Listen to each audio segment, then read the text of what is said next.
बिस्मिल्लाहिर्रहमानिर्रहीम। एक बच्चा जिसकी उम्र 10 साल, वो सिलम वाली साइड पे एक गांव है, वहाँ से उसको मेरे पास लाया गया। उन्होंने बताया कि इसको काफ़ी दिन से बुखार हो रहा है और जो इलाके के डॉक्टर हैं उनसे मेडिसिन ली है, इंजेक्शन भी लगवाए हैं, लेकिन इसका बुखार नहीं ठीक हो रहा। तो जब मैंने उस बच्चे की नब्ज़ चेक की तो नब्ज़ ज़ीक थी, यानी कि पतली सी धागे नुमा, और तेज़ थी, सरी थी, और 3 से 4 उंगलियों तक थी। ऐसी जो नब्ज़ होती है वो ज़लाती खुदी नब्ज़ होती है। तो जिस्म जो है उसका, क्योंकि लम्स से ये चेक करना होता है कि बुखार है या नहीं, और थर्मल गन से भी चेक किया गया तो उसमें उसका टेम्परेचर बढ़ा हुआ था। तो कुछ मरीज़ होते हैं वो हर बात ख़ुद बताते हैं, कुछ को ख़ुद से सवाल करके टटोलना पड़ता है। ये मैं हमेशा जानता हूँ कि जब भी बुखार हो तो सोजिश किस मुकाम पे हो मौजूद है। मसलन कानों में कहीं पे सोजिश होगी, गले में होगी, या सीने में या अंतड़ियों में, किस मुकाम पे। तो उस बच्चे को मैंने कहा खांसी करो, तो वो मुस्कुराने लगा। मैंने उसे कहा कि मैंने कौन सी ऐसा लतीफ़ा सुनाया, खांसी करो, तो बार बार हंसता। फिर उसने खांसी की तो उसके सीने के अंदर बलगम की आवाज़, जमे हुए बलगम की आवाज़ थी।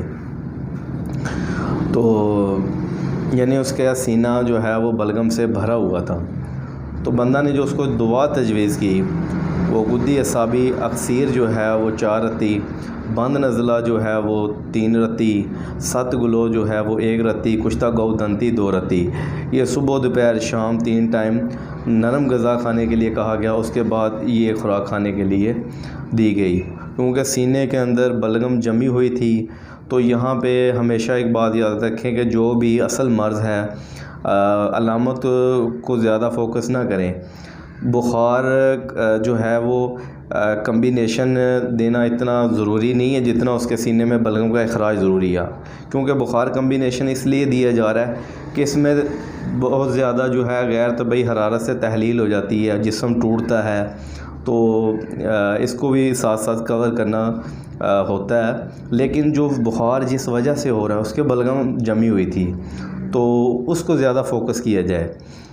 अगर सीने में बलगम रुकी हुई जमी हुई है, जब तक उसका इखराज नहीं होगा तो ना बुखार उतरेगा। ड्रिप लगा लें, इंजेक्शन लगवा लें, वक्ती तौर पे टेम्परेचर डाउन हो जाएगा, और लेकिन बुखार फिर से चढ़ जाएगा, क्योंकि उसका जो असल बुखार की वजह है वो सीने में रुकी हुई है। तो मैंने उसको अलग से अक्सीर जो वरम है वो 1.5 माशा सुबह शाम शहद में चाटने के लिए दिया। तो 1 हफ़्ते के लिए मैंने दुआ तजवीज़ की। उसकी साथ में छोटी बहन थी, उसकी भी यही अलामत थी, तो मैंने उसको भी बुखार था, यही दुआ जो है मैंने उसको भी तजवीज़ की। तो 1 हफ़्ते के लिए वो दुआ लेके चले गए, तो वो वापस नहीं आए। तो अब जो है कुछ परसों की बात है, वो दोबारा आए, तो उसका जो बड़ा भाई है उसकी भी सेम कंडीशन। मैंने उन्हें पूछा कि आप हफ़्ते के बाद आए क्यों नहीं। उन्होंने कहा जी अल्हम्दुलिल्लाह दोनों का बुखार उतर चुका था, तो इसलिए हम नहीं आए दोबारा। अब बड़ा भाई है, उसकी भी सेम कंडीशन, लेकिन उसको साथ में अलामत क्या, बुखार के साथ पेचश भी लगे हुए हैं। तो उसको बंदा ने जो दुआ तजवीज़ की वो बुखार वाला कम्बिनेशन सेम, और अलग से दुआए पेचश जो है वो 3 टाइम उनको दी है साथ में। पहले उन्हें कहा कि एक दिन जो है वो 3 टाइम इस्तेमाल करें, जब देखें कि पेचश में फ़र्क पड़ रहा है 2 टाइम कर दें, फिर 1 टाइम। जब पेचश ख़त्म हो जाए तो आपने ये दुआए पेचश नहीं लेनी, सिर्फ बुखार वाला कम्बिनेशन लेना है। और उसको जो है सीने के अंदर, जब उसको भी कहा खांसी करें, तो सीने के अंदर बलगम जमी हुई थी। तो अब उसको पेचश लगे हुए थे, तो बंदा ने उसको अक्सीर वरम नहीं दिया। यहाँ पे बादियान दी जा सकती थी, लेकिन अभी मैंने उसको ये तजवीज़ नहीं की। मैंने उसको कहा कि करशी वालों का लाल शरबत जो है वो बहुत बेहतरीन मुखरिज बलगम है, तो उसको जो है 3 चम्मच गर्म पानी के अंदर डाल के उसको ऐसे मैंने कहा कि पीना है जैसे चाय पीते हैं। तो ये मैंने उनको जो है वो दुआ तजवीज़ की है। तो अभी आज ही मुझे उनकी कॉल आई है, तो उन्होंने कहा कि जो पेचश है उसमें जो काफ़ी आराम है, लेकिन अभी मौजूद है। मैंने उन्हें कहा कि अभी दुआएं पेचश जारी रखें। बाकी उन्होंने कहा बुखार दिन में किसी टाइम हो जाता है, कभी उतर जाता है। तो बंदा ने उनको यही कहा है कि जहाँ 3 टाइम बुखार वाला कम्बिनेशन इस्तेमाल हो रहा है दिन में 4 दफ़ा, यानी हर 3 घंटे के बाद ये वाला दें, और इंशाल्लाह जो है ये मसला आपका हल हो जाएगा।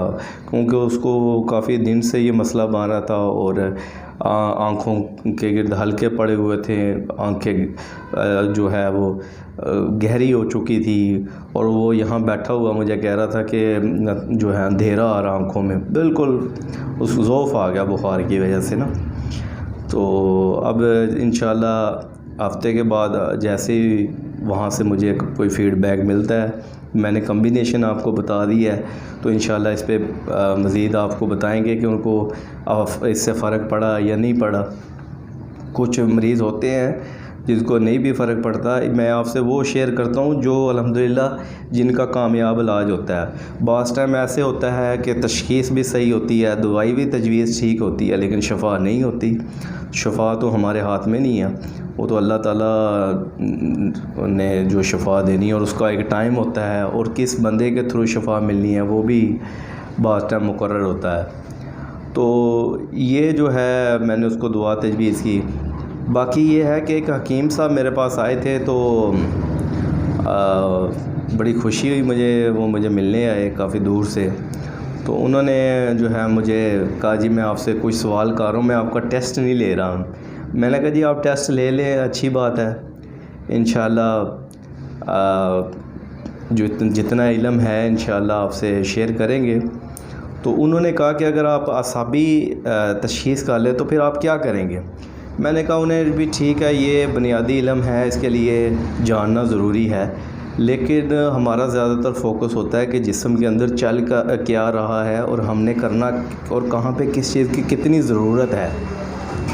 मैंने उनको मिसाल दी यही, क्योंकि करंटली रिसेंटली जो है बच्चे के 2 जो केस मेरे सामने आए। मैंने कहा एक पेशेंट है, उसको बुखार के साथ पेचिश है, एक बुखार के साथ खांसी है, किसी को नक्सीर हो सकती है, कोई और अलामत हो सकती है। तो हम अलामत को भी मद्देनज़र रखते हैं, और इखराज जो है बड़ा अहमियत का हामिल रखता है। जैसे मैंने बताया बलगम जो है सीने में जमी हुई है, उसका मेन फोकस बुखार की निस्बत हमारा इखराज पे फोकस होना चाहिए, और इखराज के लिए हमें जो है वो गुद्दी असाबी मलयन और जो हमारे पास अक्सीर वरम है बेहतरीन है। अक्सीर जो है वो अखराज करती है, लेकिन उतनी नोयत का नहीं है, वो सोचों पे ज़्यादा बेहतर काम करती है। इखराज के लिए हमें गुद्दी असाबी मलयन और अक्सीर वरम से बेहतर कोई दवा नहीं है, और मुसल है वो उससे भी तेज़ इखराज करवाता है, वो नोयत के मुताबिक होता है। तो मैंने कहा इस तरह हम तो तशख़ीस करके दुआ तजवीज़ करते हैं और अल्हम्दुलिल्लाह नताइज भी मिलते हैं।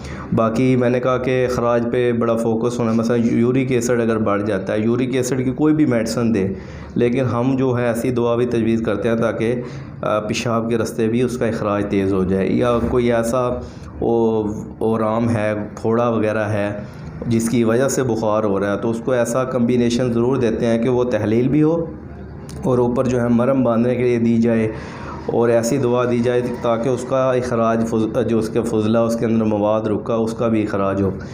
तो ये चीज़ें जो हैं बड़ी अहमियत की हामिल है। हर एक अमराज़ व अलामात में आपने इखराज को भी मद्देनज़र रखना है, तो ये बड़ा ज़रूरी होता है। तो इंशाअल्लाह नेक्स्ट वीडियो में मिलेंगे, दुआओं में याद रखिएगा। अल्लाह हाफ़िज़।